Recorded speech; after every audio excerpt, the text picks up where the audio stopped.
गुलाम अहमद मीर जी, केशव महतो जी stage पे Congress party के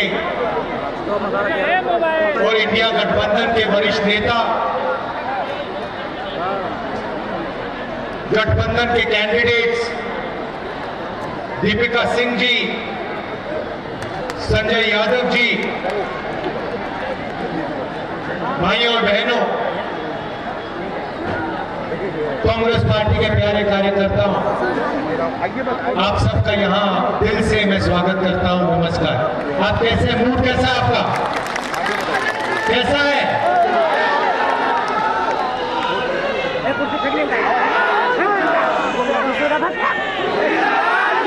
हमारे सामने चुनाव है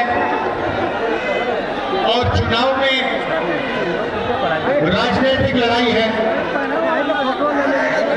मगर राजनीतिक लड़ाई के पीछे विचारधारा की लड़ाई।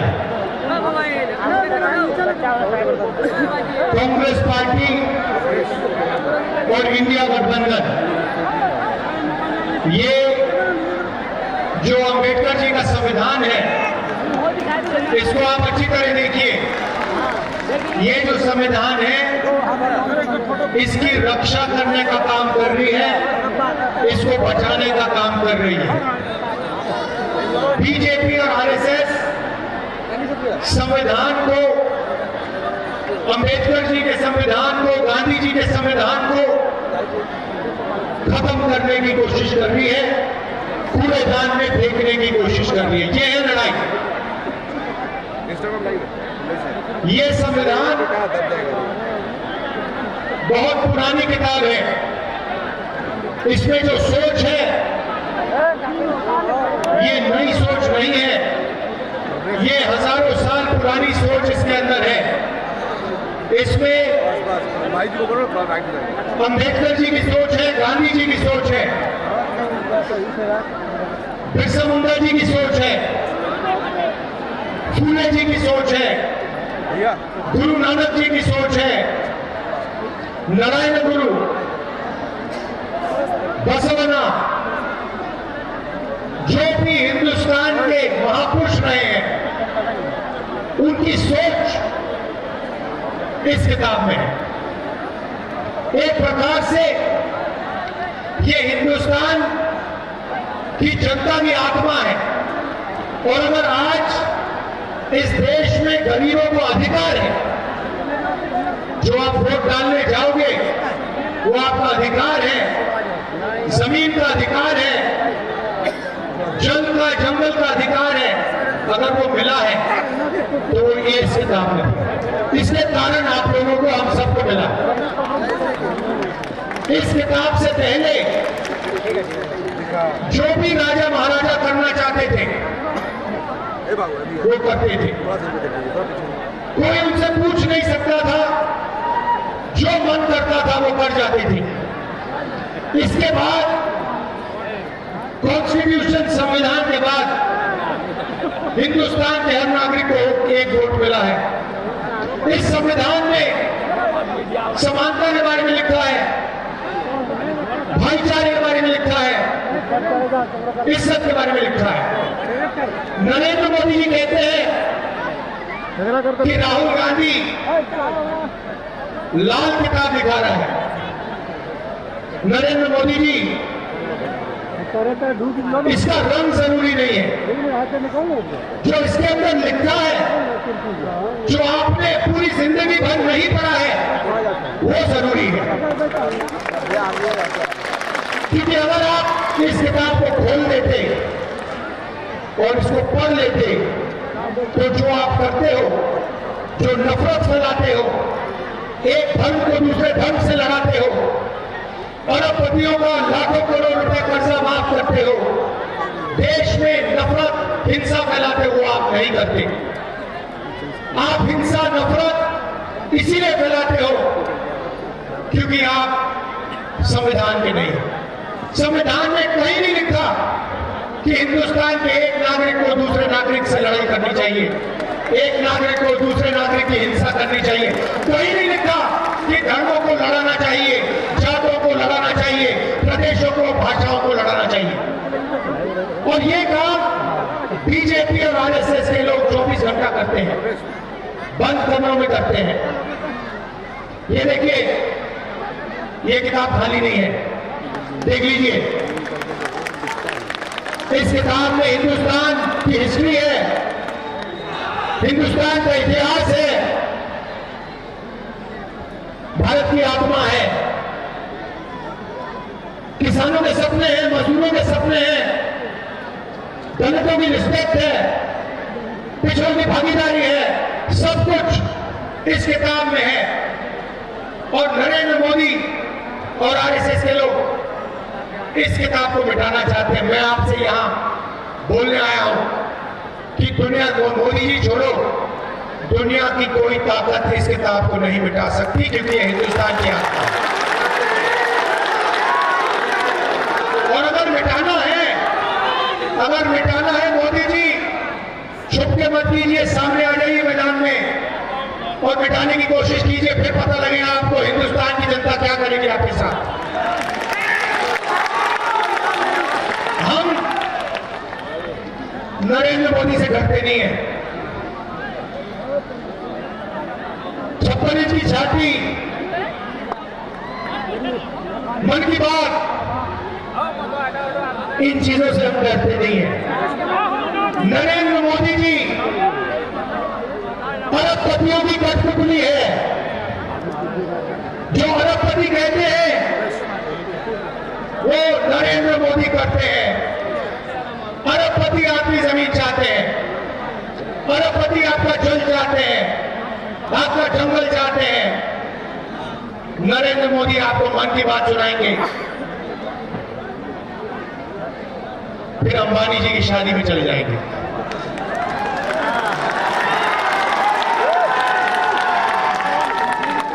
आपको पाठ सिखाएंगे, लंबे लंबे भाषण करेंगे और फिर शाम को अंबानी जी की शादी में जाएंगे, खाना खाएंगे, नाच गाना देखेंगे।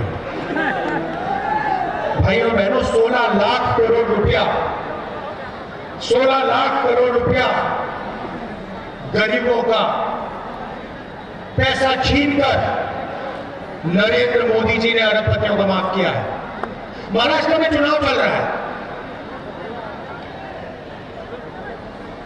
वहां पे बंबई में जमीन है, धारावी में जमीन है, 1 लाख करोड़ रुपए की जमीन है। बंबई की जमीन, देश की सबसे महंगी जमीन, नरेंद्र मोदी जी और महाराष्ट्र की सरकार वो जमीन अदानी जी को देने की कोशिश कर रहे हैं। हमारी सरकार थी, महाराष्ट्र में हमारी सरकार थी, हमारी सरकार को जमीन छीनने के लिए गिराया गया, एमएलए खरीदे गए, सरकार गिराई गई। क्यों? अदानी जी की मदद करने के लिए। यही हो रहा है देश में। जीएसटी आप देते हो, जितनी जीएसटी आप देते हो उतनी ही जीएसटी अदानी देता है। ये भैया, ये जो आपने पीली शर्ट पहनी है, ये कैमरा वाले जो है, ये आपने कितनी की खरीदी? 200 रुपए की खरीदी ना? आपकी आमदनी क्या है? कितनी है? 5,000। इनकी आमदनी 5,000 रुपए, 10,000 रुपए और 18% जीएसटी इन्होंने इस शर्ट पे दी है। अदानी की आमदनी लाखों करोड़ रुपए, अगर वही यही पीली शर्ट खरीदेगा तो वो भी 15% जीएसटी देगा। मतलब जितनी आप देते हो उतनी वो देता है। शर्ट आप खरीदोगे, पैंट आप खरीदोगे, जितनी जीएसटी आपके जेब से निकलेगी उतनी उससे निकलेगी। पेट्रोल, ढाबे में खाना खाओगे, जितनी जीएसटी आप दोगे उतनी वो। अब जीएसटी का क्या होता है? जीएसटी इकट्ठा होती है और दिल्ली की सरकार हो जाती है और बजट में पैसा बढ़ता है। आपने देखा होगा हर साल फाइनेंस मिनिस्टर ब्रीफकेस लिए निकलती है, देखा आपने? निकलती है और फिर बजट पेश करती है पार्लियामेंट हाउस में। ये आपका पैसा है, अदानी का नहीं है। आप कौन हो? सवाल ये है, आप कौन हो? मैं बताता हूं। 15% आप दलित हो, 8% आप आदिवासी हो, कम से कम 50% आप पिछड़े वर्ग के हो, 15% आप अल्पसंख्यक, सब जोड़ लो 90% बन जाता है। तो मैंने पता लगाया ये जो पैसा बजट में बढ़ता है, ये बांटते कौन है? मैंने लिस्ट निकाली, भाई और बहनों, 90 अफसर आपकी सारी की सारी जीएसटी बांटते हैं। वो निर्णय लेते हैं बजट में पैसा कहां जाएगा, झारखंड में कितना आएगा, रेलवे में कितना जाएगा, स्वास्थ्य में कितना जाएगा, शिक्षा में कितना जाएगा, सड़कों में कितना जाएगा, सारे के सारे निर्णय वो लेते हैं। आदिवासी दलितों को कितना मिलेगा, सारे निर्णय 90 लोग लेते हैं। भाई और बहनों, 90 लोगों में से एक आदिवासी, आपकी आबादी 8%, आपकी भागीदारी 100 रुपए में से 10 पैसे, मतलब आदिवासी अफसर अगर बजट में 100 रुपए खर्च होता है, आदिवासी अफसर 10 पैसे का निर्णय लेता है। आबादी 8%, भागीदारी 100 रुपए में से 10 पैसे आदिवासियों की। चलिए दलितों की बात करते हैं। 15% आपकी आबादी हिंदुस्तान है, आपके 90 में से 3 अफसर हैं और उनकी भागीदारी, अगर हिंदुस्तान के बजट में 100 रुपए खर्च होते हैं तो दलित अफसर 1 रुपया का निर्णय लेते हैं। आपकी आबादी 15%, आपकी हिस्सेदारी 100 रुपए में से 1 रुपया। और पिछड़ों की बात करें तो कम से कम आपकी आबादी 50% है, 55 भी हो सकती है, 60 भी हो सकती है, मतलब कम से कम 50 है। कोई जानता नहीं क्योंकि जाति जनगणना नहीं हुआ आज तक। और आप 90 में से 3, 90 में से 3 अफसर पिछड़े वर्ग के हैं, उनको पीछे बैठा रखा है। छोटे छोटे डिपार्टमेंट दे रखे हैं, कह रखा भैया तुम लोग पीछे बैठो, तुम्हारी 50% आबादी है मगर तुम लोग पीछे बैठोगे। और 100 रुपए में से उनके 5 रुपए, मतलब अगर आप दलित, आदिवासी, पिछड़ों को सबको जोड़ लो तो 100 रुपए में से आपकी भागीदारी 6 रुपए 10 पैसा, 6 रुपए 10 पैसा। 50% आबादी, 5 रुपए भागीदारी। इसलिए मैंने कहा है कि जाति जनगणना दिल्ली में और झारखंड में होगा। अब आप कहोगे ताली बजा रहे हो, मगर आप कहोगे तो जाति जनगणना होगा तो क्या हो जाएगा, उसमें हमें क्या मिलेगा? मैं आपको बताता हूं। मोदी जी कहते हैं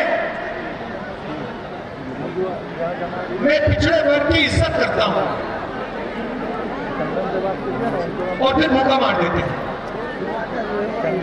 कहते हैं मैं पिछड़े वर्ग की इज्जत करता हूं और 16 लाख करोड़ रुपए अरबपतियों को दे देते हैं। किसानों का कितना कर्जा माफ किया मोदी जी ने? 1 रुपया नहीं माफ किया। कहते हैं, साफ कहते हैं मैं किसानों का कर्जा माफ नहीं करूंगा। किसान कौन है? किसान पिछड़े वर्ग के लोग हैं, दलित है, आदिवासी। तो जाति जनगणना से दूध का दूध पानी का पानी हो जाएगा। सबसे पहले जाति जनगणना में हम ये पता लगाएंगे इस देश में पिछड़े वर्ग के कितने लोग हैं। दलित कितने हैं, आदिवासी कितने हैं। उसके बाद हम हिंदुस्तान की सब संस्थाओं को देखेंगे और पता लगाएंगे कि ब्यूरोक्रेसी में कितने पिछड़े वर्ग के, कितने दलित, कितने आदिवासी, शिक्षा के सिस्टम में कितने आदिवासी, कितने दलित, कितने पिछड़े वर्ग के, पब्लिक सेक्टर में बड़ी बड़ी कंपनियों में कितने पिछड़े वर्ग के, कितने दलित, कितने आदिवासी। और हम ये पता लगाएंगे कि इस देश का जो धन है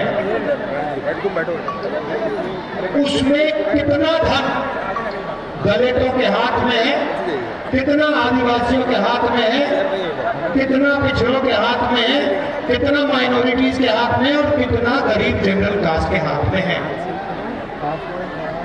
उस दिन के बाद एक नई राजनीति शुरू होगी, क्योंकि आपको देश की सच्चाई आपके सामने दिखाई दे जाएगी। आज अगर मैं आपसे पूछूं कि भैया हिंदुस्तान की सबसे बड़ी कंपनियों में दलित कितने, आपका क्या जवाब? एक भी नहीं। ये मीडिया वाले बैठे हैं, ये 24 घंटा भाषण देते हैं, देखा आपने इनको टीवी पे? देखा ना? ये कभी किसान की बात करते हैं, मजदूर की बात करते हैं, बेरोजगारी की बात करते हैं? आपके नहीं है ये लोग, ये आपके नहीं है, अदानी के हैं, ये अंबानी के, अरबपतियों के हैं। जनता जानती है। अब भाई और बहनों, इनके जो बड़े बड़े एंकर हैं, इनके जो बड़े बड़े पत्रकार हैं, जो मीडिया बनाते हैं, जो न्यूज बनाते हैं, उनमें एक पिछड़े वर्ग का नाम बता दो मुझे, एक दलित का, एक आदिवासी का नाम बता दो मुझे। आपको एक नहीं मिलेगा। ये आपको किसान की बात नहीं बताएंगे, मजदूर की बात नहीं बताएंगे, मगर 24 घंटा अंबानी जी की शादी और उसमें जो डांस गाना हो रहा है उसको दिखाएंगे। आप कहेंगे, बताएंगे, आपको बताएंगे, देखो देखो नरेंद्र मोदी जी ने आपका कितना पैसा अंबानी को दिया है, देखो देखो 8 करोड़ रुपए की घड़ी पहना है, देखो भैया 10 करोड़ की गाड़ी चल रही है। आपको इससे क्या लेना देना? इससे आपको रोजगार मिल रहा है क्या? इससे महंगाई कम हो रही है क्या? उसके बारे में आपको कभी नहीं बताएंगे, क्योंकि आपका है ही नहीं, उनका है। मोदी मीडिया जाति जनगणना के बाद आप टीवी देखोगे, उधर आपको दिखेंगे एंकर, दिखेंगे दलित एंकर दिखेगा, आदिवासी एंकर दिखेगा, पिछड़े वर्ग का एंकर दिखेगा। क्रांतिकारी निर्णय है ये जाति जनगणना का, देश का चेहरा बदल जाएगा। जो दलितों की, आदिवासियों की, पिछड़े वर्ग की, गरीब जनरल कास्ट की असली शक्ति है वो सामने आएगी, सच्चाई सामने आएगी। इसलिए मैंने मोदी जी के सामने कह दिया, आपको करना है आपको करना है, नहीं करना मैं नहीं जानता, मुझे कोई फर्क नहीं पड़ता, मगर लोकसभा में कांग्रेस पार्टी की सरकार जाति जनगणना देश को करके दिखाएगी। और ये जो 50% की रिजर्वेशन की दीवार बना रखी है, इसको हम तोड़ के दिखाएंगे।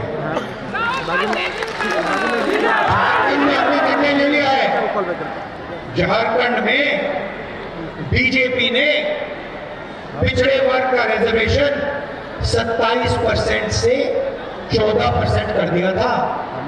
मोदी जी भाषण देते हैं मैं पिछड़े वर्ग का हूं, और फिर आपकी रिजर्वेशन को 27% से 14% कर दिया। आपकी जमीन छीन ली, नोटबंदी करके जीएसटी देके आपको बेरोजगार बना दिया। झारखंड में हमने निर्णय लिया है, एसटी का रिजर्वेशन 26% से 28% जाएगा, एससी का रिजर्वेशन 10% से 12% जाएगा,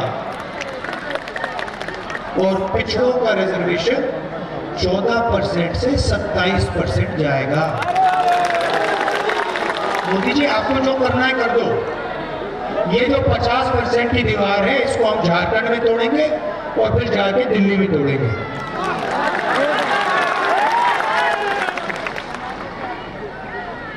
मोदी जी ने आपका पैसा लिया, अरबपतियों को दिया लाखों करोड़ रुपए। अब हमने निर्णय ले लिया है कि जितना पैसा वो उनको दे रहे हैं उतना ही पैसा हम आपको देंगे। इसीलिए हमारा पहला काम महिलाओं के लिए सीधा बैंक अकाउंट में हर महीने खटाखट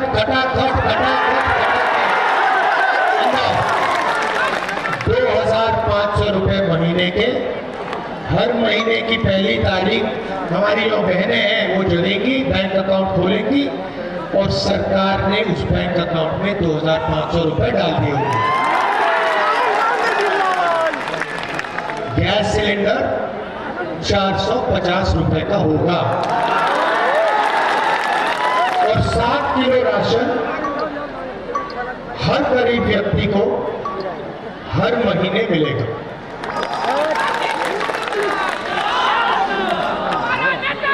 किसानों के लिए धान की एमएसपी मिनिमम सपोर्ट प्राइस 3,200 रुपए प्रति क्विंटल होगी।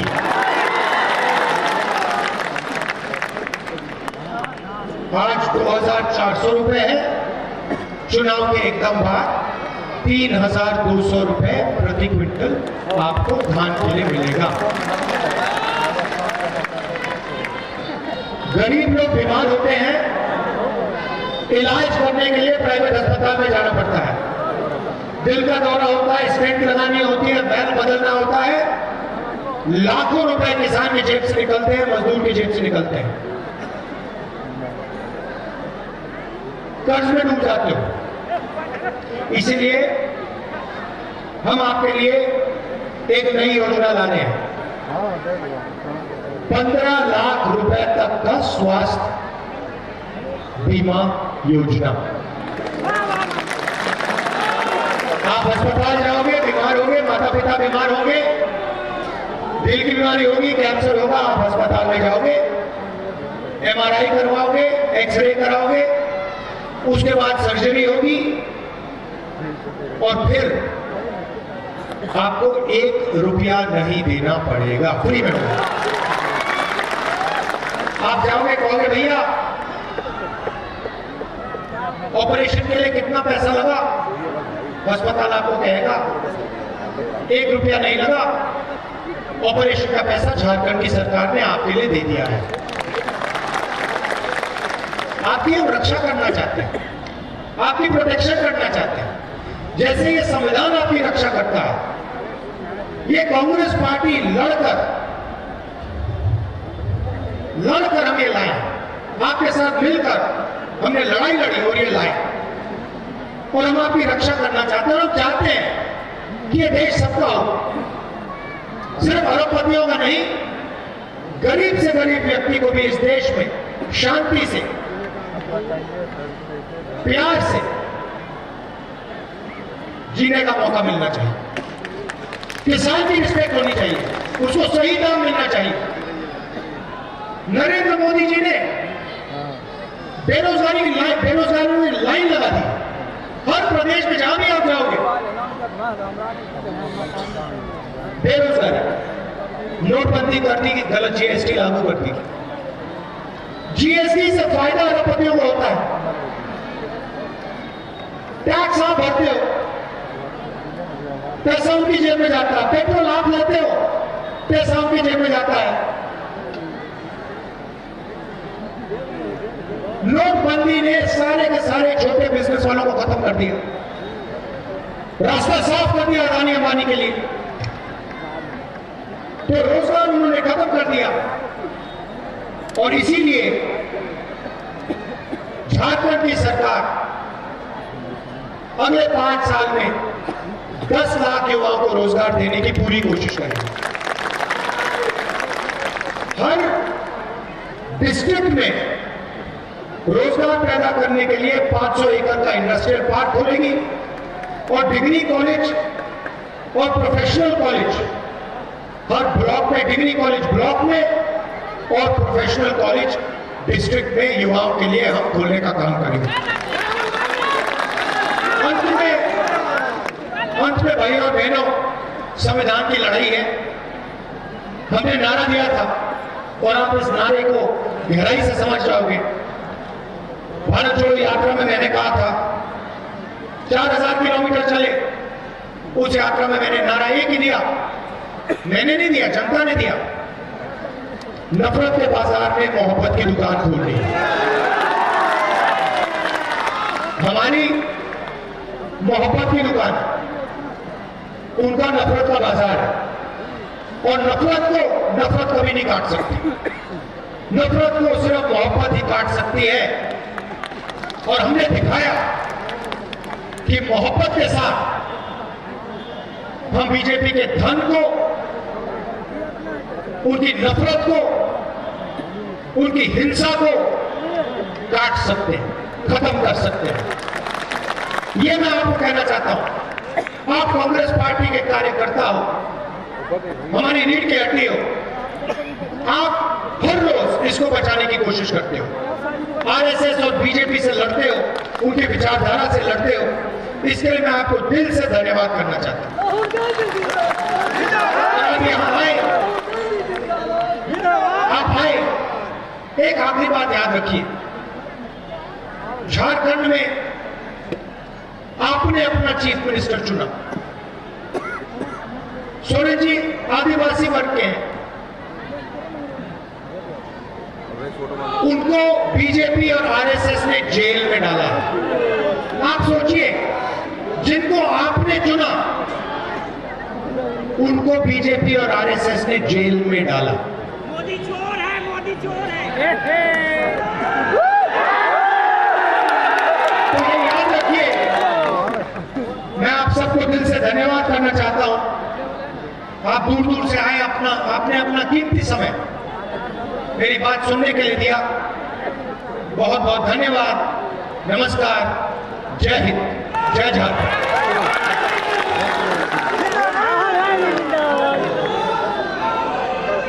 अगर